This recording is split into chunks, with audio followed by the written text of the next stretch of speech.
Assalamualaikum warahmatullahi wabarakatuh.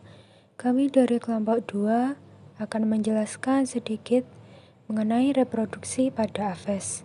Sebelumnya izinkan saya memperkenalkan anggota kelompok. 1. Anissa Naila Ijaidina, absen 7. 2. Devita Samratun Nasihah, absen 10. 3. Sasrara Sufi Wirid Aswa Musi, absen 25. 4. Ekarian Bagaskara, absen 33. Dengan 2 bagian peta konsep. 1. Sistem reproduksi meliputi ovipar dan fertilisasi dalam. 2. Organ reproduksi meliputi organ reproduksi jantan dan betina. Saya Anissa Naila Iyaidina, absen 7 dengan NIM 1262082111007 akan mempresentasikan tentang reproduksi Aves.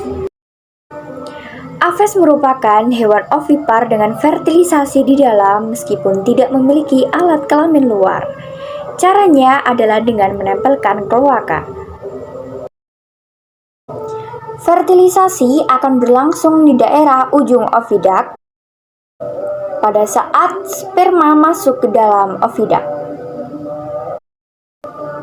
Ovum yang telah dibuahi akan bergerak mendekati kloaka. Saat perjalanan menuju kloaka di daerah ovidak, ovum yang telah dibuahi sperma akan dikelilingi oleh materi cangkang berupa zat kapur. Organ-organ reproduksi pada Aves. Pada Aves jantan ada testis, vas deferens, kloaka, dan lain sebagainya akan dibahas pada bab selanjutnya. Sedangkan pada betina ada uterus, ovarium kiri dan kanan, dan kloaka. Struktur telur pada Aves. Cangkang telur terbuat dari zat kapur yang berpori untuk keluar masuknya udara. Albumen atau putih telur. Cairan kental berwarna putih bening sebagai cadangan makanan dan melindungi embrio dari guncangan. Kuning telur, bagian tengah albumen. Terdapat calon embrio. Terdapat pula kalaza yang berfungsi menjaga posisi kuning telur. Saya Devita Samratun Nasihah di sini akan menjelaskan sedikit bagian-bagian yang mendukung perkembangan embrio. 1. Kuning telur atau yolk seperti yang ditunjuk pada gambar. Lalu keping germinal, membran cangkang yang berada pada lipatan terluar ruang udara, kemudian membran telur atau vatlin, putih telur atau albumin, kalaza, dan cangkang. Amnion atau cairan ketuban pada suatu kantong sebagai tempat tumbuh kembangnya embrio. Allantois adalah tempat penyimpanan hasil ekskresi, mengangkut O2 ke dalam embrio dan CO2 keluar embrio. Tali pusat merupakan bagian yang menghubungkan kuning telur dengan allantois. Chorion juga disebut serosa. Pada burung, membran terluar di sekitar embrio. Chorion berkembang dari lipatan luar pada permukaan kantong kuning telur. Fungsi bagian telur Aves. Titik embrio merupakan bagian yang akan berkembang menjadi embrio. Kuning telur merupakan cadangan makanan embrio. Kalaza yang menjaga guncangan embrio. Putih telur yang melindungi embrio dari guncangan. Rongga udara merupakan cadangan oksigen bagi embrio. Amnion sebagai selaput pelindung embrio. Pada saat telur dierami embrio mulai tumbuh, kuning telur dan putih telur diserap melalui pembuluh darah yang terbentuk mengelilingi kuning telur. Suhu tubuh induk pada saat pengeraman akan membantu pertumbuhan embrio menjadi anak burung.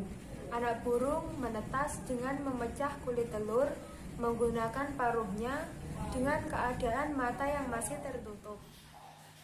Assalamualaikum warahmatullahi wabarakatuh. Selanjutnya, saya Sahasrara Sufiurid Aswamusi nomor absen 25 akan mempresentasikan submateri organ reproduksi jantan pada Aves. Aves atau burung yang jantan memiliki organ reproduksi berupa testis dan saluran reproduksi.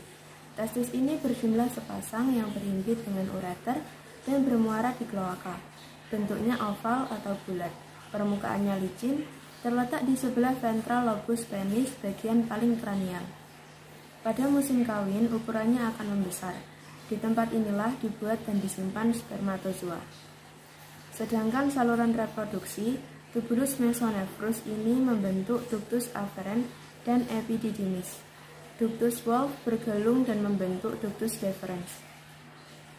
Pada burung-burung kecil, ductus deferens bagian distal yang sangat panjang membentuk gelondong atau glomer.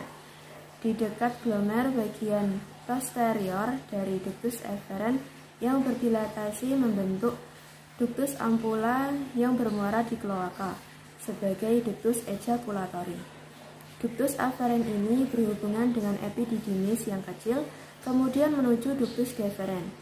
Ductus deferens tidak berhubungan dengan ureter ketika masuk kloaka. Sekian, kurang lebihnya saya mohon maaf. Wassalamualaikum warahmatullahi wabarakatuh. Organ reproduksi betina. Organ reproduksi betina meliputi ovarium, oviduk, dan uterus. Pertama kita akan membahas tentang ovarium. Ovarium hanya ada satu, yaitu ovarium kiri, kecuali pada burung elang. Ovarium kanan tidak tumbuh sempurna dan tetap kecil, disebut rudimenter. Terletak di bagian dorsal rongga abdomen.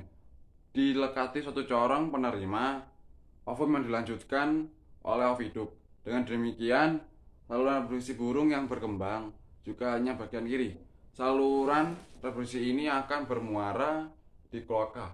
Ovarium burung ketika mata akan tampak seperti selompok anggur. Selanjutnya kita bahas tentang oviduk. Oviduk membesar menjadi uterus yang bermuara pada kloaka.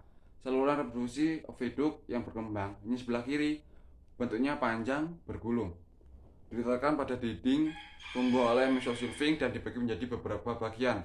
Bagian anterior, infundibulum, yang punya bagian terbuka, yang mengarah ke rongga selong sebagai ostium, yang dikelilingi oleh fimbre-fimbre. Di posteriornya magnum yang akan mensekresikan albumin. Selanjutnya istimus mensekresikan membran sel telur dalam dan luar. Selanjutnya yaitu uterus atau sel gland. Ketika pada saat perjalanan menuju kloaka, ovum yang telah dibuai oleh sperma akan dikelilingi oleh cangkang berupa zat kapur pada telur burung yang dapat menetes jika dirame oleh induknya. Makan pertumbuhan embrio menjadi anak burung sangat dibantu oleh suhu tubuh induk pada saat pengeraman. Sekian presentasi dari kelompok 2. Jika ada kurang dan lebihnya mohon maaf. Wassalamualaikum warahmatullahi wabarakatuh.